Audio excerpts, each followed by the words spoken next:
I did speak to a psychiatrist earlier this afternoon. He works with the prison population regularly. He tells me this separation for inmates has been detrimental for their mental health over the past year. Here's what he wants you to know if you're going to be visiting a loved one. The more of those barriers, if you will, you have, obviously, the more your psychic, your emotions, even your behaviors can be changed detrimentally. Dr. Marcelo Rodriguez with Emergence Health Network tells me the physical barrier of being placed behind bars combined with the emotional barrier of being away from one's family can have a negative effect on the prison population. Suicide does happen in jail like it happens in the community at large.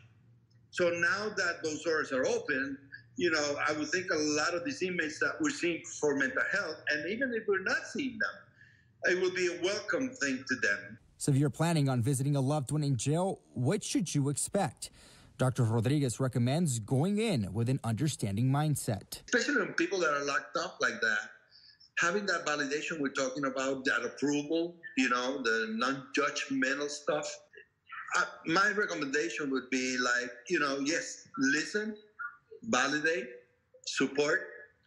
You might not want to encourage negative type of thoughts. Prisons will continue to adhere to COVID-19 guidelines, limiting visitation to 2 visits a month by only 1 adult visitor. All visitors must pass a COVID-19 rapid test and wear gloves and a face mask. If you're planning on visiting an inmate in the coming days, you're encouraged to make sure your appointment is still set 24 hours in advance. Again, these guidelines do begin on Monday. We did reach out to the Diocese of El Paso earlier this afternoon to see if they would be resuming their prison visits as they have in the past. They tell us they're planning on continuing to offer services at Texas prisons, but it's likely not going to be happening until the summer when most of their staff does get vaccinated. Steph, back.